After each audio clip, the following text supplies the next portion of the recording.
Blueprints podcast. I'm Isabelle Brodigam, Director of Sales and Marketing at Custom Built Design and Remodeling, and I am joined by Michael Flory, founder, CEO, and my dad. And today we're going to talk about being intentional with your leadership team. There's something that you've done over the last year to really be intentional with all of us who sit on your leadership team, and something that you've really encouraged us to do with all of our leaders around us. So let's talk a little bit more about what you've changed on the team. Yeah. So about 2 years ago, I hired a business coach. His name's Dave. We'll talk about Dave. We'll have Dave on the podcast sometime. Dave's we talk about him a lot, so Dave's an amazing human being and somebody that just loves me and loves our company and loves to see us be successful. He's a business owner as well and has done really, really well in his segment. But I remember sitting down with Dave one day and, my calendar was full. Everything was jam-packed. Didn't have any space, couldn't even go to the bathroom. Yeah. I mean, drink water. Yeah, I take my lunch every day. I do meal prep on Sunday, 2 hours, baby. I got my whole week planned out. Like, I'm serious. Bring it in. No, I know the you're lunchbox. Serious. I carry my lunchbox every day. I got my pail. I feel and good then you about sit that. there and you would eat your lunch in the middle of a meeting, and I was like, Yep, sucking it down. Matter of fact, we might have to take a break here. I'm getting hungry. But Dave said to me, he said, it's going to be really important as you guys grow. You're going to need to start spending time with your people. I'm like, I do. I meet with them every week. I see them every morning. We have PBR sessions where, we have our weekly L10. I do my weekly L10. Yeah. I got my quarterly connects with these. I got my annual reviews. Like I see them. I talk business, man. We're in the trenches, and so Dave just kind of challenged me, and he was like, "You got to spend time with your people." So I was like, okay, yeah, I'm doing that, But it was like next level, and just kind of just started describing what does this look like, and it's like getting outside the business after hours, a time where I could just be with you and with Josh and with Jason, my key leaders that report to me. And I think on average, if you have 3 to 5, 7 max direct reports, 7's really probably too much, but to be able to spend time with those people and to get to know them. And so I started about 2 years ago, scheduling, 3 one-to-ones a month at night typically, or they could be during the day, but like to do it outside of work hours because that really just allows me to be off business wise. Yeah. And then what do those meetings look like? I mean, pretty simple agenda. Isabelle, let's go out to Marrou's tonight and we're just gonna get together and talk. And it's like, whatever Isabelle wants to talk about is what we talk about. It could be business. It could be her personal life. It could be, the next, shopping spree she's going to go on. Okay. It could be whatever she wants to talk about, because whatever she wants to talk about is what I need to be in tune with, Well, and the one question I love that you ask is you go, what's stirring? Yeah. What's stirring today? Now I use it back on you and reverse it, but yeah. Yeah. What's stirring? What's giving you energy? Like, I love those kind of little variations of how you doing, Yeah. How you doing? Like, I don't know. How am I doing? And I can speak from my standpoint when you started doing these. I mean, one, I think I'm in a unique position here because, I work with you every day. I'm also your oldest daughter. I've known you my whole life. But you're also the hardest one for me to get on the schedule for this. Josh and Jason are much easier. So I know it's because I have a good full schedule here. My daughter, when you were working remote and you'd come into town, you'd always go on your walks with mom. And here you are, me and you were working together a lot of hours, but it's all business, right? Yeah. So it was honestly a challenging thing for me at first. I mean, one, yes, my schedule is really packed, so finding a time is a little bit harder. But outside of that too, it was like we'd sit down and you'd be like, so what's going on? And I'm like, well, what's going on with you? And I would want to talk about you and I wouldn't want to talk about me. And it's interesting, like different personalities, different people, like you'll get different things that having these monthly connects that it's, outside of the business parameters and just open for conversation, for dreaming. Like that's one of the things that I love to do with you in our monthly connects is let's talk about like what's coming and dream together, because we're so in the day-to-day of business. Yeah. Or here's this next, job that we're working on or thing that we need to implement or solution that needs to get put into place right now. Yeah. You and I do a lot of that on a day-to-day basis. So for us to be able to get outside of it and connect personally and just vision cast and have fun with it. I mean, it makes a big difference in showing up the next morning energized to go at the day with a new perspective. Yeah. And one of the things that I do, I just keep a notebook for each person. I use the Remarkable 2 Pro, I think it is. Because you can do color. Although I never use the color. It's got the color, but I never use the color. But when I bought it, I was like, it's got color, like we got to get this bells and whistles or shiny objects. But having a notebook where, every time I meet with you or Josh or Jason, I just little notes like talked about, this trip she's getting ready to go on to, Italy, or where did you go last? I can't remember. Not Italy, England. I was in England with you. Well, but before that, when didn't you go to Italy? I did go to Italy last year, almost a year ago. See, I have that written down in my notes. You do. It's and because you wrote it down, you remembered it way more. I remembered it. That was something you taught me. So the intentionality of when you meet with your leaders, that you're writing down notes. And so when you meet again in the next month, it's like, hey, Isabel, how is that project going that you're working on? You were doing a bathroom renovation at your house. Like, you posted that one video trying to get that mirror off the wall. Like, how you doing? I know you injured your knee doing that. No, I did not injure my knee doing that. I got it off the wall. We'll put a link down below. No, we will not link to that. That should go viral. The intentionality of being with your people, and you know what? Like, we work so hard at this company to sit down and eat together and just be together. Like, it doesn't matter what we talk about. It really doesn't matter.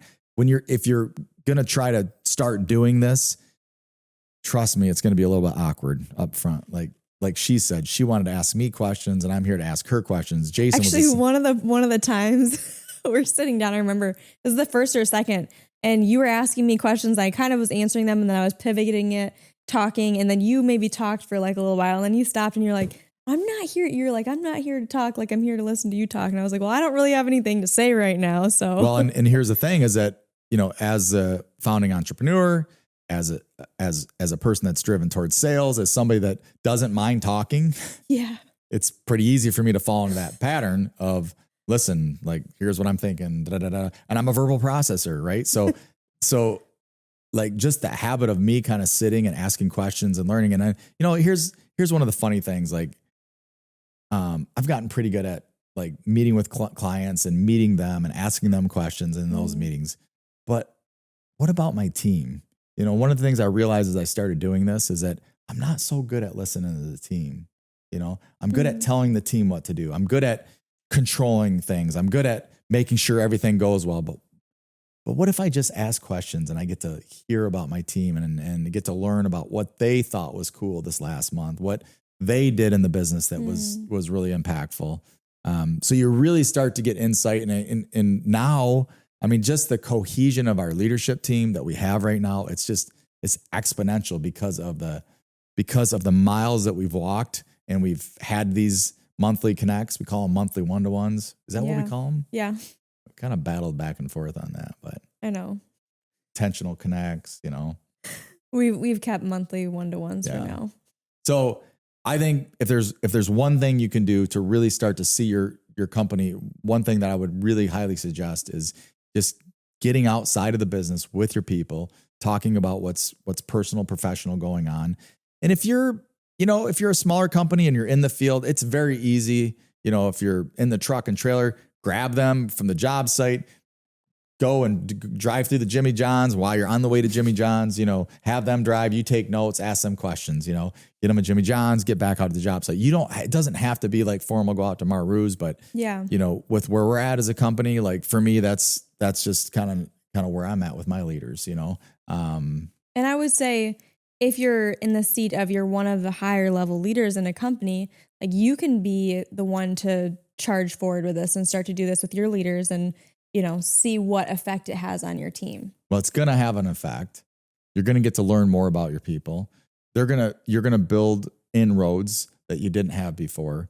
And it's going to really allow you as a leader to continue to build trust you know, the foundation of a company is trust. You know, what are the 5 dysfunctions of a team? We don't need to go on that today, but the base level is trust. That's a great book. The 5 dysfunctions of a team.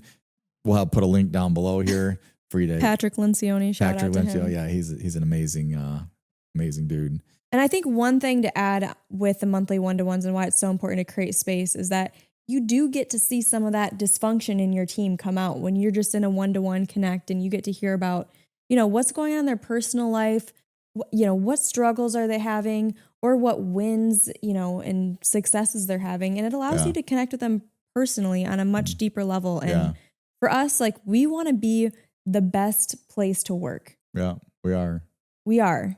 And we are always going to be working at that, which is why we are going to be, and we are one of the best places to work, is because we care about people. Yeah. And we care about, you know, what is going on in your life, and you care about what's going on in my life. And so creating space for that is not always comfortable. I mean, for me, candidly, like those monthly one-to-ones, they still are a little bit of a challenge. I know. Like, I would rather just do the work, okay? I'd rather like show up and do the work, but I'm glad this is being recorded.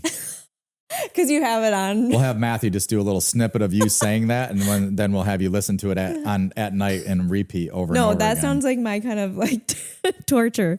Let's not do that. But I do recognize, I mean, that is a challenge for me to sit down and talk through the details of what's going on. And again, I would just rather get the work done. Yeah. And so I would say, what are the obstacles that are going to get in your way from doing this? And I would say that's number one right there. There's always more that you could be doing on your to-do list. It's shutting that down and sitting down and breaking bread together and just sharing a meal, drinking together. I mean, I've cried with you at these one-to-ones. I've cried, you know, they are emotional over time. And then other times they're like, we're so deep into our stuff. We're so deep into we're sparring a little bit. No, I mean, work and the challenges of work or personal, and we just don't really want to connect. But man, that's what this is all about. Like, that's the reason why we're in business, you know, to impact families. That's impacting families, sitting down and talking to each other and learning about each other and supporting each other. Like, that is worth it. So the other thing that's going to get in your way is you got to put it on your calendar.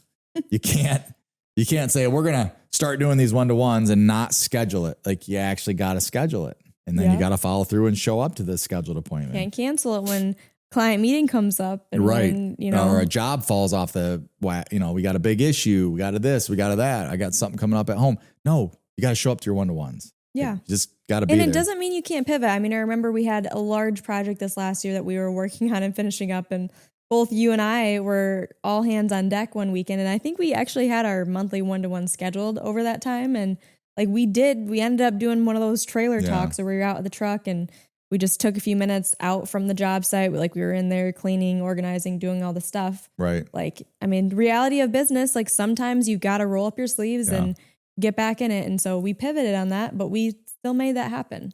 And then for me, like, I love everybody in the company, but man, the people that I get to work with closest, like,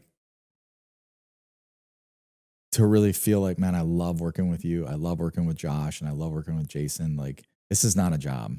It's not work. It's pure, like just getting to live the life that I want to live. It doesn't matter what the condition of the business is because I have a real relationship with you and with Josh and with Jason. And then you're doing the same thing with your key leaders, and then they're doing the same thing with their key leaders.